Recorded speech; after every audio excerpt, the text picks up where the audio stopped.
The fence was down again, and Preston Nakamura knew with a sickening certainty that this was no accident. He stood in the early morning light of his ranch outside Camp Verde, Arizona, staring at the cleanly cut barbed wire that lay coiled in the dust like a dead snake. This made the fourth time in 2 weeks, and each morning the damage seemed more deliberate, more personal. His cattle had wandered through the gap during the night, scattering across the scrubland, and it would take him most of the day to round them up again. Preston was 26 years old, the son of a Japanese immigrant father and a white mother who had died when he was young. His father had worked on the railroads before saving enough to buy this small ranch in 1879, and when he passed 3 years ago, Preston inherited both the land and the suspicious looks from some of the neighboring ranchers who did not think a man with his face belonged out here. Most folks in Camp Verde left him alone, but someone clearly wanted him gone. He crouched down to examine the wire. The cuts were clean, made with proper wire cutters, not the ragged tears that cattle or wild animals would leave. Someone was doing this deliberately, systematically, trying to ruin him. Without fences, his cattle would scatter.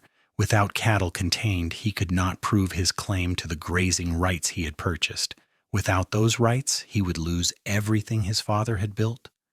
Preston spent that entire day tracking down his cattle, his horse picking carefully through the sagebrush and rocky terrain that characterized this part of Arizona Territory in 1884. The sun beat down mercilessly, and by the time he returned home with the last of the strays, his shirt was soaked through with sweat, and his temper was frayed. He repaired the fence by lantern light, twisting new wire into place with hands that ached from the work. The next morning, the fence was cut again. Preston stood there, his jaw tight, staring at another section of downed wire 50 yards from where he had made yesterday's repairs. Whoever was doing this was patient and methodical. They were not just vandalizing, they were sending a message. He spent another day gathering cattle, another evening mending fence. His supplies of barbed wire were running low, and he did not have the money to keep replacing it indefinitely. On the third morning after that, when he found the fence cut in yet another spot, Preston made a decision. He would stay up tonight. He would catch whoever was doing this and put an end to it himself. He was not a violent man by nature, but he was being pushed to the edge of what he could tolerate. He prepared carefully that evening, loading his rifle and positioning himself in the shadows of his barn where he had a clear view of the fence line. The night was cool, as Arizona nights often were, and he wrapped himself in a blanket to ward off the chill. The stars overhead were brilliant, uncounted thousands of them scattered across the black sky. But as the hours wore on, Preston's eyes grew heavy. He had been working himself to exhaustion for weeks, and his body demanded rest. Despite his best intentions, his chin dropped to his chest, and he slept. Morning came with the now familiar sight of cut fence and scattered cattle. Preston swore, a long string of profanity that would have made his father box his ears. He was furious at himself, at his weakness, at his failure. He could not even stay awake to protect his own property. What kind of rancher was he? The question that gnawed at him even more was who could be doing this and why. His nearest neighbor to the east was old Marcus Whitley, who had always been cordial enough. To the west was the Everhart property, which had been empty for months since Katherine Everhart's father had died. To the north was open range, and to the south was the road that led into Camp Verde. That afternoon, Preston rode into town to buy more wire. Camp Verde was a small settlement, barely more than a collection of buildings clustered around a few main streets, but it served the ranchers and the soldiers from the nearby fort. The general store was run by a man named Hobbs, who greeted Preston with professional courtesy and did not ask questions about why he needed so much barbed wire. As Preston was loading his purchases onto his horse, he heard a woman's voice behind him. "Excuse me, are you Preston Nakamura?" He turned to find a woman about his age, maybe a year or two younger, standing in the dusty street. She was dressed practically in a split riding skirt and a simple blouse, her dark blonde hair pulled back from her face. She was pretty in an understated way, with intelligent gray eyes and sun-touched skin that spoke of hours spent outdoors. I am, Preston said, touching the brim of his hat. I'm Katherine Everhart. I own the property west of yours. Preston had heard the name, but had never met the woman. He knew her father had died last winter, and there had been talk that the daughter would sell the place and move back east where she came from. Madam, he said politely, I'm sorry about your father. Thank you. Her expression was serious, almost grave. I wanted to introduce myself because I have been hearing things, talk around town. Preston felt his shoulders tense. What kind of talk? Katherine glanced around, then stepped closer, lowering her voice. People saying that your fence keeps getting cut, that your cattle are wandering. Some men were discussing it at the boarding house where I'm staying, and they seemed pleased about it.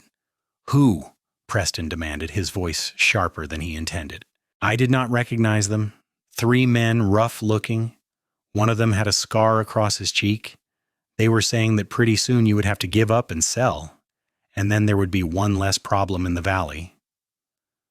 Preston's jaw clenched. So it was not just about the fence, it was about driving him out entirely. Thank you for telling me, he said stiffly. Katherine hesitated, then spoke again. Mr. Nakamura, I know we do not know each other, but my father always spoke well of yours. He said your father was an honest man who worked harder than anyone he knew. If someone is trying to run you off your land, that is not right. There was a sincerity in her voice that took Preston by surprise. Most people in town were civil to him, but few went out of their way to show genuine kindness. I appreciate that, Miss Everhart. Your father was a good neighbor. Katherine, please. Or Kate, if you prefer. She smiled slightly. And I hope we can be good neighbors, too. I am planning to work my father's ranch myself rather than sell it. It seems we are in similar situations trying to hold on to what our fathers built. Preston found himself studying her more closely. There was a determination in her eyes that he recognized, a stubborn strength that he knew well from his own reflection. A woman running a ranch alone would face challenges just as difficult as those he faced, maybe worse. Then I hope we both succeed, Kate, he said. She smiled more fully this time, and it transformed her face, making her not just pretty, but genuinely beautiful. I hope so, too. Good luck with your fences. She walked away, leaving Preston standing there with his supplies, feeling oddly lighter than he had in days. It was a small thing, someone showing simple human decency, but in his current situation, it meant more than she probably realized. That night, Preston tried again to stay awake. He positioned himself differently, choosing a spot along the fence line itself rather than near the barn.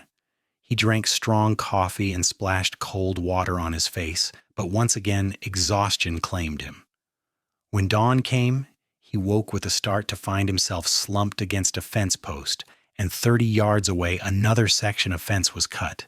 He wanted to scream with frustration. He was losing this battle, and he did not know how to win it. The pattern continued for another week. Every night Preston tried to stay vigilant, and every morning he failed. His body simply could not sustain the lack of sleep combined with the hard labor of running the ranch. He was trapped in an impossible situation, watching his life's work slowly unravel. It was on a particularly discouraging morning, after finding the fence cut in 2 places, that Preston saw a rider approaching his property. He tensed, his hand moving instinctively toward the rifle he now carried with him constantly. But then he recognized the horse and rider. It was Kate Everhart. She rode up to where he stood surveying the damage and dismounted without waiting for an invitation. She was dressed for ranch work, and he noticed she wore a gun belt with a revolver holstered at her hip. It happened again, she said, not making it a question. Every night, Preston said bitterly. I try to stay up, but I cannot. By the time dawn comes, it is already done. Kate walked over to examine the cut wire, crouching down as he had done so many times. You are trying to do this alone. No one can stay awake all night and work all day indefinitely. I do not have anyone else, Preston said. I cannot afford to hire help, and even if I could, I would not know who to trust. Kate stood up, brushing dust from her hands. She looked at him directly, and there was something fierce and resolute in her expression. "You have me." Preston stared at her. "What?" "I will stay up tonight. I will watch your fence line, and when whoever is doing this shows up, I will end it." "Kate, you cannot meet—" "Cannot what? Shoot?" "I am probably a better shot than you are, Preston Nakamura. My father taught me to handle a rifle before I could read. Cannot stay up all night? I have been sleeping poorly since my father died anyway. Cannot risk myself?" "This affects me too. If they drive you out, what is to stop them from coming after me next? A woman alone, trying to run a ranch. I will be their next target." Everything she said made sense, but Preston still hesitated. It could be dangerous. We do not know who these men are or what they might do if they are caught. "Then it is good that I will be armed," Kate said calmly. "Preston, let me help. You cannot do this alone, and you do not have to. We are neighbors. That used to mean something out here." Preston looked at her. This woman he had just met, who was offering to risk herself for him, he should refuse. He should send her home and figure out some other solution. But he was desperate and exhausted, and she was right. He could not do this alone. "All right," he said finally, "but we do it together. You watch one section, I will watch another. We cover more ground that way." Kate nodded. "That is smart. Where do you think they will hit next?" They spent the afternoon discussing strategy. The cuts had been random in their location, but methodical in their execution, suggesting the Vandals were varying their approach to avoid a pattern. Preston's ranch was not large, but it was still too much ground for one person to watch effectively. With two of them, they could cover the most vulnerable sections. As evening approached, Kate rode back to her property to collect what she needed. Preston used the time to prepare, checking his rifle and ammunition, making sure his horse was fed and watered in case he needed to move quickly. He found himself feeling something he had not felt in weeks: hope. With Kate's help, maybe he could finally catch whoever was doing this. Kate returned just after sunset, carrying a rifle that looked well-maintained and comfortable in her hands. She also brought a bedroll and provisions. "I told the boarding house I might be staying at my ranch tonight," she explained, "so no one will wonder where I am." They reviewed their plan once more. Kate would take the western fence line, the side closest to her property. Preston would watch the eastern and northern sections. They would signal each other with a specific whistle if either saw something suspicious. As full dark settled over the land, they took up their positions. Preston found a spot among some rocks that gave him a view of a long stretch of fence. The night was clear and cold, the kind of cold that kept you alert. He wrapped his coat tighter around himself and settled in to wait. The hours passed slowly. Preston had done this enough times now to know the rhythms of the night, the sounds of the desert creatures moving through the darkness, the whisper of wind through the scrub brush. Every noise made him tense, but none of them proved to be what he was waiting for. It was probably close to midnight when he heard it, the sound that did not belong. Footsteps, careful but not quite careful enough. The creak of leather, low voices whispering. Preston's heart began to pound. He slowly raised his rifle, peering through the darkness. In the faint starlight, he could just make out shapes moving along his fence line. 2 men, maybe 3, about 100 yards from his position. One of them was bent down, working at the fence, while the others stood watch. Preston brought the whistle to his lips and gave the signal, a soft trill that sounded like a night bird. Then he stood up from his hiding place and shouted, "Stop where you are! I have a rifle pointed at you!" The men froze for just a second, then chaos erupted. One of them yelled something Preston could not make out. There was the sound of running feet, and then a gunshot cracked through the night, the bullet whining off the rocks near Preston's head. He dropped back down, his heart hammering. These men were not just vandals. They were willing to kill. He heard more running, more shouting, and then another gunshot, this one from a different direction. Kate. Preston moved, running low through the darkness toward where he had last seen the men. He could hear them ahead of him, crashing through the brush. Then Kate's voice rang out, clear and commanding. "You with the wire cutters, stop or I will shoot you where you stand." Another gunshot, but this one sounded different, more controlled. A warning shot, Preston thought, meant to scare rather than hit. He came around a stand of mesquite and saw the scene illuminated by starlight. 3 men were standing with their hands up, and Kate was 20 feet away from them, her rifle leveled steady as a rock at the center man's chest. Preston moved up beside her, his own rifle raised. "Anyone moves and we will shoot," he said, his voice harder than he had ever heard it. Now that he could see them clearly, he recognized one of the men. His name was Cutter, and he worked as a hand on one of the larger ranches north of Camp Verde. The other 2 were strangers to him, rough-looking men who could have been drifters or hired trouble. "Who sent you?" Preston demanded. Cutter spat in the dirt. "Go to hell!" "You're trespassing on my property and destroying my fences," Preston said. "I have every right to shoot you where you stand and claim self-defense. Who sent you?" The 3 men exchanged glances, and Preston could see fear starting to replace their bravado. Kate had not moved, her rifle still trained on them with unwavering steadiness. "Talk, or I start shooting kneecaps," Kate said, her voice cold as winter ice. "I do not miss at this range." "Harlow," Cutter blurted out. "Cyrus Harlow hired us. He wants your land, Nakamura, wants to expand his range." Preston felt cold fury wash over him. Cyrus Harlow owned the largest ranch in the valley, a sprawling operation that had been gobbling up smaller properties for years. Preston's father had refused to sell to him, and apparently Harlow had decided to take a different approach with the son. "Keep talking," Preston said. "That is all I know, I swear. He paid us $50 to cut your fences every night, make it so you could not keep your cattle contained. He said once you lost your grazing rights, he would buy the land for pennies." It made 6 cents. Without fences, Preston's cattle would be declared a nuisance. He would lose his grazing rights, and without those, the ranch would be nearly worthless. Harlow would swoop in with a lowball offer, and Preston would have no choice but to accept.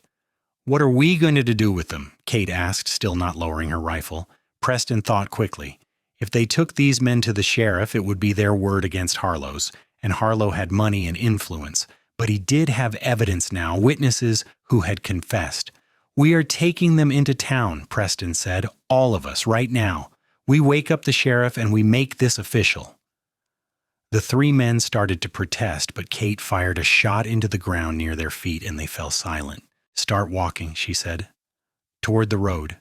You try to run, and I will shoot you. That is not a threat, that's a promise." They marched the 3 men to Preston's barn, where he saddled his horse while Kate kept them covered. Then they made the 3 men walk ahead of them on the road to Camp Verde, a slow procession through the darkness. It took nearly 2 hours, and by the time they reached the town, false dawn was starting to lighten the eastern sky.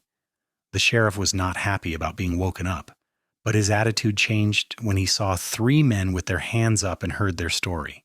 His name was William Croft, and he was a fair man who did not like powerful ranchers abusing their position. "You were saying Cyrus Harlow put you up to this?" he asked Cutter. "I'm not saying anything more without a lawyer," Cutter said, seeming to have recovered some of his courage now that he was away from Kate's rifle. But one of the other men, younger and more scared, spoke up. "Harlow hired us, yes sir. He gave us $50 and told us to make sure Nakamura's fences got cut every night until he gave up. We did not mean any harm, just trying to make some money." "You were destroying a man's livelihood," Sheriff Croft said coldly. "That is harm enough, and you shot at them." "They shot first," Cutter protested. "I fired a warning shot after they fired at Preston," Kate said firmly. "I have witnesses to that. Preston is my witness." The sheriff looked between them, then sighed. "All right, these 3 are spending the night in my jail. Tomorrow I will have words with Cyrus Harlow. Preston, Kate, you 2 should go home and get some rest. I will need written statements from you later, but for now you have done enough." Preston felt the adrenaline that had been sustaining him start to fade, leaving him shaky and exhausted. Kate looked tired too, but there was a fierce satisfaction in her eyes. They walked outside together into the growing dawn. The town was still quiet, most people not yet awake. Preston's horse stood at the hitching post, but Kate had left hers back at his ranch. "You can ride with me," Preston offered. We can get your horse later." Kate nodded, and he helped her up into the saddle before mounting behind her. It was intimate, sitting pressed together like that, but neither of them commented on it. They were too tired for awkwardness. The ride back to his ranch was quiet, both of them lost in their own thoughts. The sun was fully up by the time they arrived, painting the desert in shades of gold and red. Preston's fence was still cut where the men had been working, but somehow it did not seem as overwhelming now. He helped Kate down from the horse, and for a moment they stood there facing each other. Her hair had come loose from its tie during the night's activities, and there was a smudge of dirt on her cheek. She had never looked more beautiful to him. "Thank you," Preston said quietly, "for everything. I could not have done this without you." "Yes, you could have," Kate said, "but I'm glad you did not have to." There was something in the way she looked at him, something warm and soft that made his breath catch. He wanted to say more, to express what he was feeling, but he did not have the words, so instead he just stood there, memorizing the way she looked in the morning light. "I should get my horse and head home," Kate said finally, but she did not move.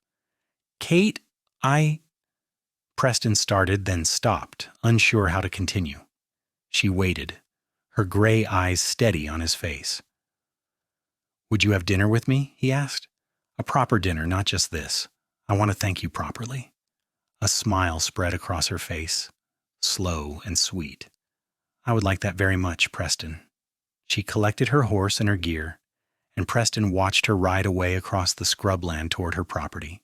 He felt something unfamiliar and warm blooming in his chest, something that had nothing to do with gratitude and everything to do with the woman herself. The next few days were busy ones. Sheriff Croft did indeed pay a visit to Cyrus Harlow, and while the big rancher denied everything, the sheriff made it clear that he believed Preston's story and that any further harassment would not be tolerated. The 3 hired men faced with jail time agreed to testify against Harlow in exchange for lighter sentences. It would not put Harlow in jail, but it would damage his reputation and make him think twice about trying such tactics again. Preston repaired his fences properly, replacing all the damaged sections with good strong wire.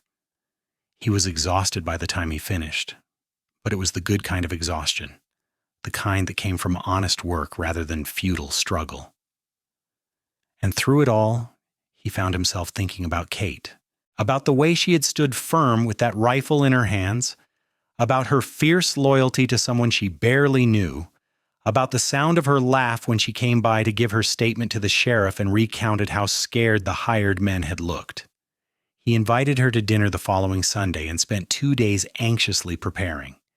He was not much of a cook, but he did his best, making a roast with vegetables and even attempting a pie, though it came out slightly burned on the edges. He cleaned his small ranch house until it gleamed, swept the floors, washed the windows, arranged and rearranged the few pieces of furniture he owned. When Kate arrived that evening, she was wearing a dress, the first time he had seen her in something other than ranch clothes. It was simple, a blue cotton that matched her eyes, but she looked lovely. She had brought fresh bread from the baker in town, and when she saw his burned pie, she laughed without cruelty. "I'm not much of a baker myself," she admitted. "My father and I lived on burnt biscuits and overcooked beef for years after my mother died." They ate dinner at his small table, and the conversation flowed easier than Preston had expected. Kate told him about growing up on the ranch, about her mother who had died when she was 12, about learning to do everything from mending fences to branding cattle. Preston talked about his father, about the prejudice they had faced, about the pride his father had taken in building something of his own. "I almost sold the ranch after my father died," Kate admitted as they finished eating. "I had offers, good ones, people telling me a woman could not run a ranch alone, that I should take the money and go back east, live a comfortable life in a city somewhere." "Why did you not?" Preston asked. Kate was quiet for a moment, looking down at her hands. "Because it would have felt like giving up, like saying my father's work did not matter, that I did not matter, and because I love this place, the land, the work, the feeling of building something with your own hands. I could not just walk away from that." Preston reached across the table and took her hand. It was a bold gesture, one that surprised him even as he did it, but she did not pull away. Her fingers curled around his, warm and strong. "I understand," he said, "completely."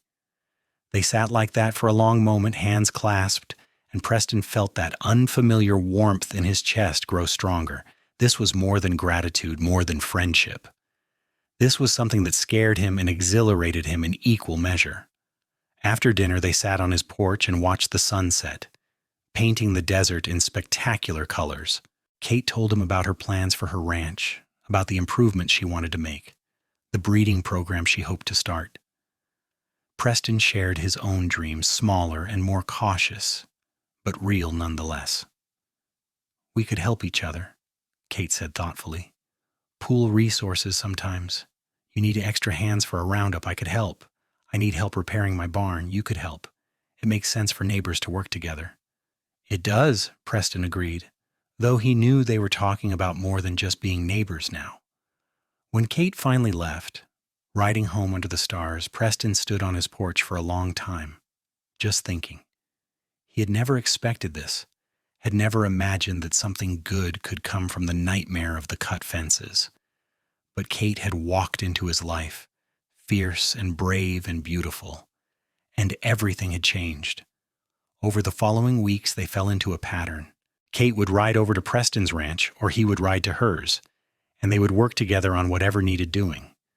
They repaired Kate's barn, fixing the roof that had been leaking for months. They sorted Preston's cattle, separating out the ones ready for market. They worked side by side, and with every day that passed, Preston felt himself falling deeper. It was not just her strength or her competence, though he admired both. It was the way she laughed at his jokes, even the bad ones. The way she listened when he talked about his father, understanding his grief because she carried her own. The way she looked at him sometimes when she thought he was not paying attention, with a softness in her eyes that made his heart race. One evening, about a month after the night they had caught the fence cutters, they were sitting together watching the sunset, something that had become a ritual for them. They were at Kate's ranch this time, sitting on the porch of the house her father had built. "Preston," Kate said quietly, "I need to tell you something." He turned to look at her, concerned by the serious tone in her voice. "I have been thinking," she continued, not meeting his eyes, "about us, about what this is becoming." Preston's heart sank. This was it, he thought. She was going to tell him that they should stay just friends, that anything more was too complicated. But then Kate looked at him, and there was no rejection in her eyes. Instead, there was vulnerability and hope. "I am falling in love with you," she said simply, "and I needed you to know." For a moment, Preston could not speak. Joy and relief washed over him so powerfully that words failed him. Then he reached out and took both her hands in his. "Kate," he said, his voice rough with emotion, "I am already in love with you. I think I have been since the night you stood with that rifle and refused to back down." She smiled, that beautiful smile that lit up her whole face, and then she leaned forward and kissed him. It was gentle and sweet, a first kiss that tasted like possibility and promise. Preston pulled her closer, his arms wrapping around her, and felt like he was finally home. When they pulled apart, both of them were grinning like fools. "So what do we do now?" Kate asked, her voice slightly breathless. "Now," Preston said, "we figure this out together, just like we figure everything else out." They talked late into the night, making plans and dreaming dreams. They talked about combining their ranches, about building something bigger together than either could build alone. They talked about the challenges they would face, the prejudice against his mixed heritage, the skepticism about a woman ranching. But they also talked about their strengths, about how they complemented each other, about the life they could build. It was late when Preston finally rode home, and he felt like he was floating. Everything that had seemed so impossible just weeks ago now felt within reach. He had his land, he had his livelihood, and he had Kate. He had never expected to be this happy. Over the next several months, their relationship deepened. They were careful about public displays of affection, aware that any unusual behavior might draw unwanted attention, but in private they were tender and passionate. Preston discovered that Kate loved to read, and he started borrowing books from the town's small library to bring to her. Kate discovered that Preston had a gift for working with horses, and she asked him to help train a young stallion she had high hopes for. They worked together to improve both their properties. With 2 sets of hands, they could accomplish in days what would have taken one person weeks. They built a new corral at Kate's place, reinforced the fences at Preston's, dug a new well that they shared. The other ranchers in the valley started to notice, and while some frowned at the partnership, others saw the wisdom in neighbors helping each other. Sheriff Croft, who had become a friend after the incident with the fence cutters, stopped by Preston's ranch one day while Kate was there. He looked at them working together, mending a section of fence, and smiled. "You two seem to have things figured out," he observed. "We are working on it," Preston said. The sheriff nodded approvingly. "Good. This valley needs more people willing to stand together instead of tearing each other down. And for what it is worth, I think you make a good pair." It was a small thing, but it meant a lot. Every bit of acceptance, every sign that people were willing to see them as individuals rather than as problems to be solved, mattered. As summer turned to fall in 1884, Preston made a decision. He rode into Camp Verde and visited the jeweler, a man named Henderson who made simple jewelry for the ranchers and their wives. Preston had saved a little money, not much but enough, and he used it to commission a ring. Nothing fancy, just a simple gold band with a small blue stone that reminded him of Kate's eyes. He picked up the ring 2 weeks later and carried it in his pocket for 3 more days, waiting for the right moment. Finally, on a Sunday evening when they were sitting on his porch watching the stars come out, he found his courage. "Kate," he said, taking her hand, "I know we have not been together long by some measures, but it feels like I have known you forever. Like I was waiting for you without even knowing it." She turned to look at him, her eyes wide, and he thought she might already know what was coming. "I want to spend the rest of my life with you," Preston continued. "I want to build a ranch together, raise a family together, grow old together. I want to face every challenge with you by my side, and I want to share every joy with you."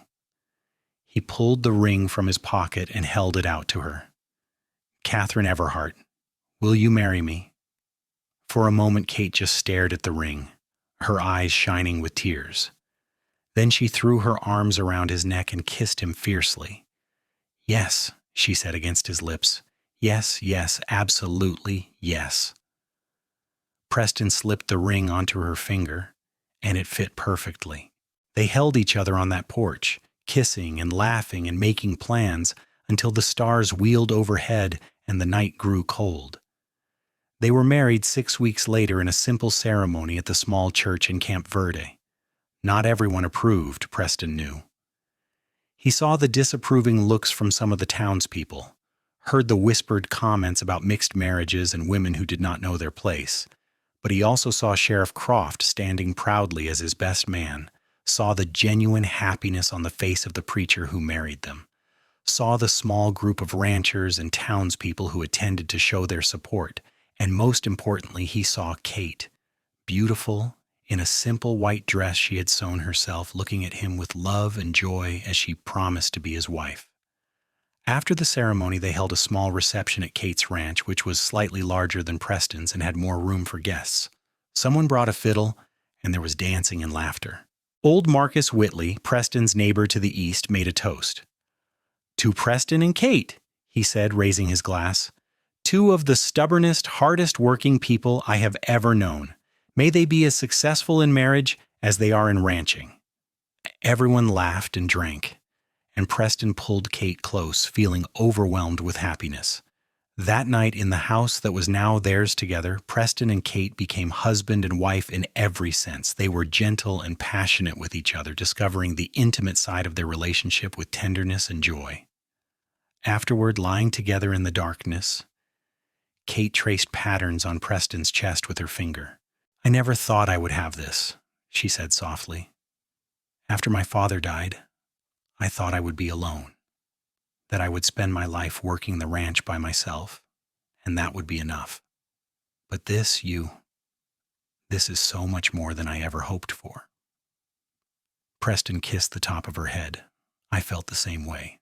I thought my life would be a constant struggle, always fighting to prove myself, always alone. And then you showed up with your rifle and your stubborn courage, and everything changed. I am glad I cut your fence, Kate said, then laughed. No, I am glad someone else cut your fence and I got to help stop them. That sounds better. Preston chuckled, pulling her closer. I am glad too, though I could have done without all the stress beforehand. They fell asleep wrapped around each other, and Preston thought that this must be what peace felt like. The following year was not without challenges. Combining two ranches meant a lot of work, and they had to decide which house to live in, how to manage the combined herds, how to divide labor and responsibilities. They chose to live in Kate's house, which was larger and in better repair, but they kept Preston's original homestead and used it for storage and occasional overnight stays when they were working that part of the range. They faced opposition from some quarters. A few of the other ranchers made it clear they did not approve of a white woman married to a man of mixed heritage. There were occasional slights in town, shopkeepers who were less friendly than they had been, invitations that did not come. But there were also allies. Sheriff Croft continued to be a friend. Marcus Whitley and his wife invited them to dinner. The preacher who had married them made a point of greeting them warmly after services, and most importantly, they had each other. On the hard days when prejudice stung or work seemed overwhelming, they could lean on each other. They learned each other's strengths and weaknesses, figured out how to work together most effectively, discovered the rhythms of married life. Kate turned out to be better at handling the financial aspects of the ranch, keeping the books and negotiating prices. Preston was better with the animals, having an almost instinctive sense for what cattle or horses needed.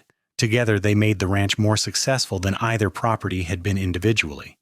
By their first anniversary, they had increased their herd size by 20% and improved the quality of their breeding stock. They had also made improvements to the property, building a new bunkhouse for the 2 ranch hands they had hired, digging irrigation channels to improve their grazing land, and constructing a larger barn. But the most exciting news came that winter, when Kate realized she was pregnant. She told Preston one evening after dinner, her hand resting on her still flat stomach, her eyes shining with joy and nervousness. "We are going to have a baby," she said. Preston felt like his heart might burst. He pulled her into his arms, holding her as carefully as if she were made of glass, though she laughed and told him she was not fragile. "I am going to be a father," he said wonderingly. "We are going to be parents." "Yes, we are," Kate said, and there was a note of awe in her voice too. "Our child Preston, a little person who is part of both of us." They held each other for a long time, already loving this child they had made together. The pregnancy was not always easy. Kate suffered from morning sickness for the first few months, and as she grew larger, the physical work of ranching became more difficult. Preston tried to take on more of the labor, but Kate was stubborn about not being treated like an invalid. They argued about it occasionally, Preston worried for her health and the babies, Kate frustrated at being limited. "I am pregnant, not dying," she told him after one such argument.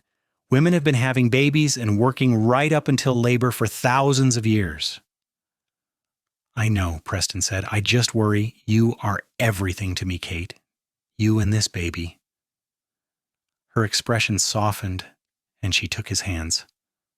"I know you worry, and I love you for it. But I need you to trust me to know my own limits. I promise I will be careful." They reached a compromise. Kate continued to do lighter ranch work, but agreed to rest more and to let Preston handle anything that required heavy lifting or riding. It was not perfect, but it worked for them. As Kate's pregnancy advanced, they prepared for the baby's arrival. Preston built a cradle from wood he carefully selected and sanded smooth. Kate sewed tiny clothes and blankets. They talked endlessly about names, about what kind of parents they wanted to be, about the life they would give this child.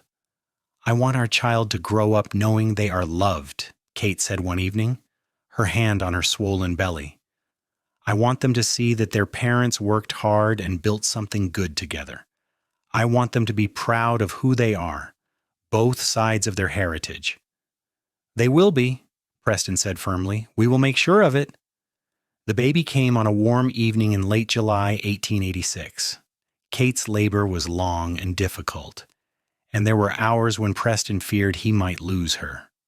The doctor from Camp Verde attended, along with a midwife who had delivered half the babies in the valley. Preston was not allowed in the room for most of it, and he paced outside listening to Kate's cries and feeling helpless. But finally, after what felt like an eternity, he heard a new sound, a baby's cry, strong and healthy. The midwife opened the door, smiling. "You have a son, Mr. Nakamura, and your wife is doing well." Preston rushed into the room. Kate was propped up in bed, exhausted but smiling, holding a tiny bundle wrapped in blankets. She looked up at him with tears of joy streaming down her face. "Come meet your son," she said softly. Preston approached cautiously, awed by the tiny person in Kate's arms. The baby had stopped crying and was making small, snuffling sounds, his little face red and wrinkled. He had a shock of dark hair, and when he briefly opened his eyes, they were dark like Preston's. "He is perfect," Preston whispered, touching one tiny fist with his finger. The baby's hand opened and then closed around his finger, gripping with surprising strength. "He is ours," Kate said, and the wonder in her voice matched what Preston was feeling. They named him Thomas, after Kate's father, with the middle name James after Preston's father. Thomas James Nakamura, a child of two worlds, two heritages, born into a family built on love and determination.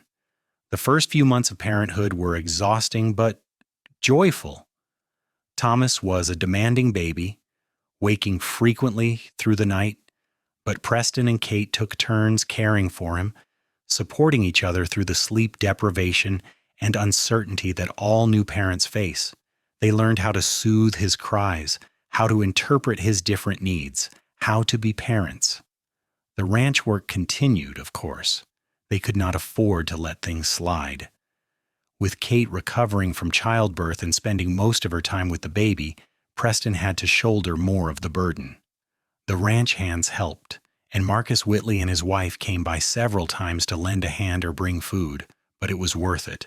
Every time Preston came in from working and saw Kate with their son, every time he held Thomas in his arms and felt that tiny heart beating, every time the baby smiled or made a new sound, he felt overwhelmed with gratitude for this life they had built. As Thomas grew from infant to toddler, he became a fixture on the ranch. He learned to walk while holding onto fence posts, took his first riding lesson before his second birthday sitting in front of Preston on a gentle mare, and could identify different cattle by sight before he could read. He was bright and curious, with his father's quiet thoughtfulness and his mother's determination. The ranch continued to prosper. By 1889, Preston and Kate had one of the most successful operations in the valley. They had weathered droughts and market fluctuations, dealt with illness in the herd and occasional predator problems, but they had persevered. Their reputation for quality cattle spread, and they began to get buyers from as far away as California. The prejudice had not disappeared entirely, but it had lessened. Success had a way of earning grudging respect even from those who might not approve on principle. And as time passed, people simply got used to them. Preston and Kate became fixtures in the community, known for their hard work and fair dealing. When Thomas was 4, Kate became pregnant again. This pregnancy was easier than the first, perhaps because Kate now knew what to expect, or perhaps because her body had done this before.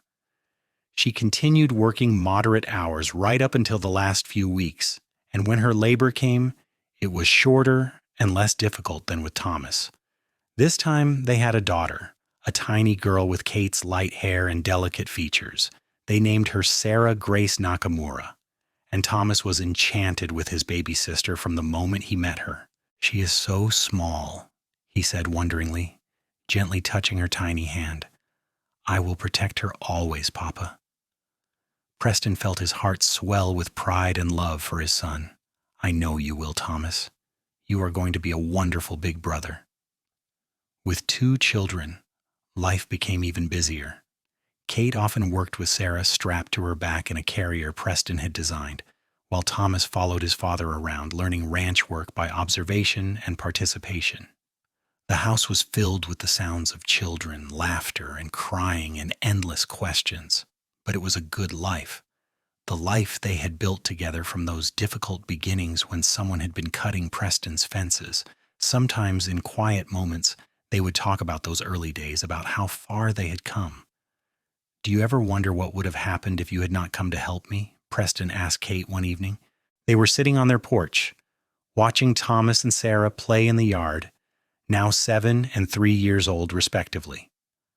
"I try not to," Kate said, leaning against him, "because I cannot imagine a life without this, without you, without our children, without everything we have built together." "I felt so alone back then," Preston said quietly. "I thought I was going to lose everything my father had worked for. I thought I would end up with nothing." "Instead, you ended up with everything," Kate said, kissing his cheek. "We ended up with everything." Preston pulled her closer, watching their children play, and knew she was right. The ranch was successful beyond his early hopes. They had friends and respect in the community. Most importantly, they had each other and the family they had created together. As the children grew, they took on more responsibilities around the ranch. Thomas proved to have his father's gift with animals and his mother's head for business. By the time he was 14, he was handling significant aspects of the ranch operation. Sarah was quieter but equally capable, with a particular talent for training horses that amazed even Preston. In 1898, when Thomas was 12 and Sarah was 8, a drought hit the region. It was the worst drought anyone could remember, with months passing with barely any rain. Water sources dried up, grazing land turned brown and brittle, cattle grew thin. Many ranchers in the valley were forced to sell off large portions of their herds at terrible prices or lose them entirely to starvation. But Preston and Kate had prepared for such eventualities.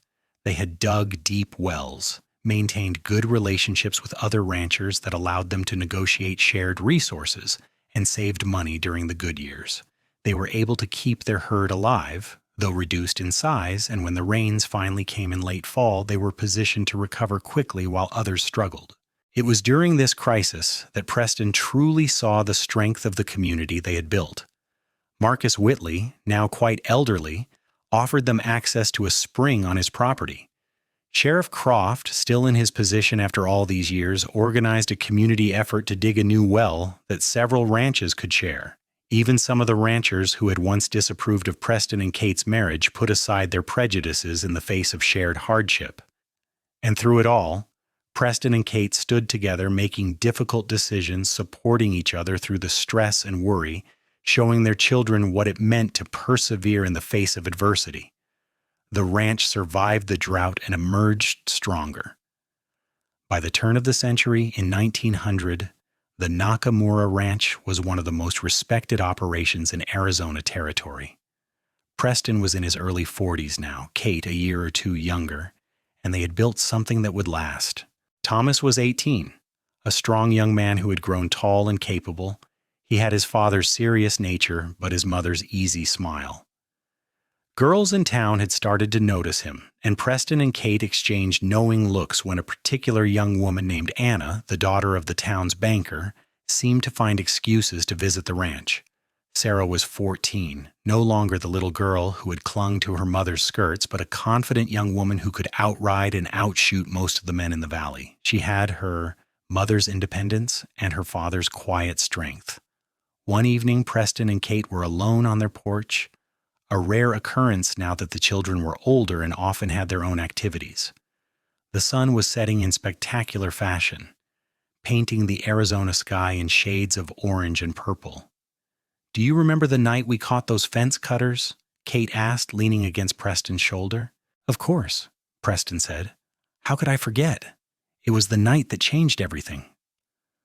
"I think I fell in love with you that night, Ixinen," Kate said. "Watching you stand up to those men, seeing your courage and determination, and then later realizing you trusted me enough to let me help." Preston turned to look at her. Even after nearly 16 years of marriage, 2 children, and countless challenges faced together, she still took his breath away. I fell in love with you when you showed up with that rifle and refused to let me face them alone, he said. You were the bravest person I had ever met. They kissed, soft and sweet, and then sat together watching the last light fade from the sky. After all these years, they still had the ability to surprise each other with tenderness, still found joy in each other's company. We have built a good life, Kate said contentedly. We have, Preston agreed, and we are not done yet. There is still so much ahead of us. He was right. The years continued to roll forward, bringing new challenges and new joys. Thomas did indeed court Anna, and they were married in 1903 in a wedding that brought together much of the valley. Preston watched his son marry the woman he loved and remembered his own wedding day, the hope and joy of it. Thomas and Anna built a house on the far end of the ranch property and began their own life together while still working the family ranch. In 1905, they gave Preston and Kate their first grandchild, a boy they named Preston after his grandfather. Preston held his namesake and felt the circle of life completing itself. Sarah married a few years later, a young man named David who had come west to make his fortune and had found it in the form of the Nakamura daughter. They decided to try their hand at horse breeding using a portion of the ranch land and proved to be extraordinarily successful at it. As Preston and Kate entered their 50s and then their 60s, they gradually handed over more of the day-to-day operation of the ranch to their children. But they remained active, still riding the property, still making decisions, still working side by side as they had always done. In 1910, Arizona was on the brink of statehood, and Preston and Kate watched the political process with interest. The territory they had spent their lives in would soon be a state, the 48th to join the Union. It felt symbolic somehow, a marker of change and progress. By then they had 5 grandchildren with more on the way. The ranch that Preston's father had started as a small homestead had grown into a substantial operation that employed a dozen people and supported 2 extended families. It was a legacy that would continue for generations. On their 20th wedding anniversary in 1905, Preston had taken Kate back to the spot where they had caught the fence cutters all those years ago. The fence still stood, now sturdy and well-maintained, no longer vulnerable to midnight sabotage. This is where it really began, Preston said, holding Kate's hand. Right here. You stood with me when no one else would. I would do it again in a heartbeat, Kate said. Every single moment, every challenge, every joy. I would choose it all again if it meant ending up here with you. They renewed their vows to each other that night, not in a church or in front of witnesses, but there under the stars where they had fought for their future together. The years continued to pass, bringing the slow changes that time always brings. Preston's hair turned gray, then white. Kate developed laugh lines around her eyes from decades of smiling. They moved a little slower, rode a little less, but their love for each other never diminished. In 1915, Preston and Kate were in their late 50s, still healthy and active but starting to feel the weight of years of hard work. They had handed over primary management of the ranch to Thomas, who had proven himself more than capable. Sarah and David's horse breeding program had become regionally famous. The family was prosperous and respected. One evening, Preston found Kate in the room that had been their bedroom for over 30 years. She was looking through an old trunk, pulling out items from their early years together. "Look at this," she said, holding up the blue dress she had worn to their wedding. "I cannot believe I was ever this small." Preston smiled, settling into the chair beside her. "You were beautiful that day, though I think you are even more beautiful now." Kate laughed. "You are biased." "Perhaps," Preston admitted, "but that does not make it untrue." She pulled out something else, a small cloth bundle that Preston recognized. Inside was the pair of wire cutters they had confiscated from the men who had been cutting his fences all those years ago. Sheriff Croft had given them to Preston as a souvenir after the trial. "I had forgotten we kept these," Kate said, turning them over in her hands. "Evidence of where we started," Preston said. "A reminder that good things can come from bad situations." Kate set the wire cutters aside and took Preston's hand. "Do you have any regrets? About any of it?" Preston thought about it seriously. Their life had not been easy. They had faced prejudice, hardship, loss. They had buried friends, weathered economic crises, worked until their bodies ached, but they had also raised two wonderful children, built something lasting, and spent every day of the last 30 years together. Not a single one, he said firmly. You? Not one, Kate agreed. Even the hard parts were worth it because they led us here. They sat together in comfortable silence, holding hands, surrounded by the memories of their life together. Outside, they could hear their grandchildren playing, Thomas and Anna calling them in for dinner, the familiar sounds of the ranch settling down for the evening. This was what they had fought for all those years ago when Kate had stood with a rifle and ended the threat to Preston's land. Not just the ranch itself, but everything it represented. Family, legacy, love, perseverance, a life built on determination and partnership, weathering every storm together. As the sun set over the Arizona desert that evening, Preston and Kate walked hand in hand to join their family for dinner. The house was full of noise and laughter, children and grandchildren, the warmth of family surrounding them. This was their reward for all those early struggles, all the nights of worry and days of hard work. They had started with cut fences and ended with an empire. They had begun as two lonely people fighting to hold on to their dreams and had become partners in every sense of the word, building a life that exceeded anything either had imagined possible. And as they sat down to dinner, surrounded by the family they had created and the legacy they had built, Preston caught Kate's eye across the table. She smiled at him, that same beautiful smile that had captured his heart 30 years ago, and he smiled back. Whatever challenges the future might bring, whatever changes time might make, they would face them together. Just as they always had, from that first night when she had stood beside him with a rifle and changed both their lives forever. They had defended their land, protected their future, and found love in the process. And that love, tested and proven through decades of partnership, would endure for the rest of their days. The story that had begun with sabotage and struggle had become one of triumph and joy, a testament to what two people could build together when they refused to give up on each other or their dreams. The ranch would continue for generations, but more importantly, so would the love story that had started it all, passed down through the family as a reminder that the greatest victories often come from the hardest battles, and that standing together is the strongest position of all.